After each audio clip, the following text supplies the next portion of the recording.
Please retire chants echoed around the AEW Dynasty arena last night. And who was it directed to? Well, there's no points for the guess who gets it correctly, because of course it was Chris Jericho. And not only with the chanting please retire, Chris Jericho went on to beat Hook. And Hook, Line and Sinker, we predicted Hook to win because Hook's the guy that they put a lot of faith in. Hook's the guy who's barely lost any matches. Even so, he's had that impressive undefeated streak, so to speak. He still has lost. I believe he lost to Jack Perry and he lost to Samoa Joe. But to actually think that Chris Jericho, at the age of 53, something along those lines, has actually defeated Hook, it just seems like a bizarre decision here. Tony Khan, and he's been getting blasted for it, rightfully so. Yes, so Chris Jericho actually is 53 years old. He will be 54 this year. He is the current FTW champion. The match went 16 minutes, and there was a few trolls across the board on Twitter saying that the match went 53 minutes. But when I seen that, I thought there's no way that match went 53 minutes. That would pretty much be impossible. And they're now billing Jericho as like a brand new name, and I can't. It's like the teacher or something. So 1 minute it's Lionheart Chris Jericho, 1 minute it's the Ayatollah, 1 minute it's the Rockarola. I mean, what is it with Chris Jericho? Can he not just stick to a name and leave it at that? I don't understand the grasp of it. Chris Jericho seriously needs to go. Now, there was a sign apparently that said, "Sir, I feel compelled to stress that we are not booing because of your effective heel work. We are booing simply because you're awful." And it's like, what? You get Jericho. He took a pretty decent spot through a table, but people are comparing this to Hogan, right? See, when Hogan was winning and burying people, so to speak, right, in the late 90s, early 2000s, and even 2005 when he's beaten, that's Hulk Hogan, right? The character of Hogan was protected by doing that. See Jericho, his character's been butchered over the past couple of years, regardless of losses and wins. They've just done an awful job protecting him.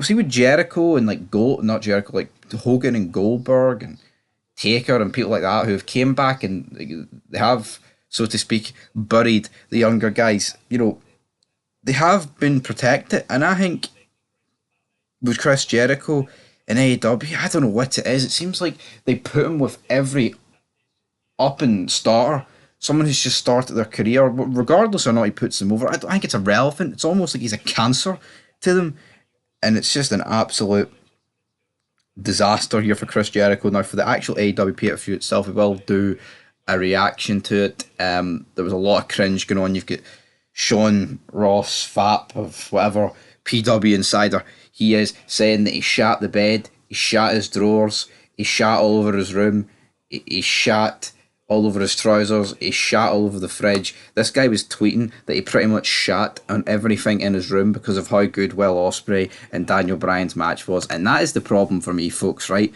Because this match has no story. This match had no story whatsoever. And I think to be considered one of the greatest matches of all time, you need to have a story to be invested in. You do. You absolutely do, man. You just can't have a match for the sake of having a match. Oh, but we've booked this match, but the story will piece together in the weeks up to Dynasty. No, it didn't. All Daniel Bryan was wrestling tag team matches every week. Nothing to do with Will Ospreay. Well, Will Ospreay was mentioning Triple H. That is how good this feud got. I mean, you look at some of the best matches in WWE, like Taker's Michael. I mean, look at the story there alone.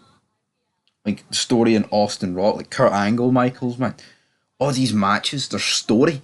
So even like Kurt Angle Michaels, people may think that it was just a Raw versus SmackDown guy, but if you actually think it, he cost him the Rumble, and then what happened?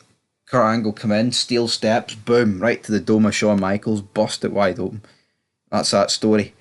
There's no story here between these two. And for a guy to be actually tweeting during a match saying that he shit his drawers, he shit his pants, he shit his bed. He actually tweeted he shit his bed twice. He shit his drawers.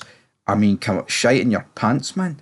Fucking embarrassing. Then he was talking about how he was screaming, "Don't do it" at the TV when they were doing the Tiger Suplex. Now, apparently Daniel Bryan is seriously injured.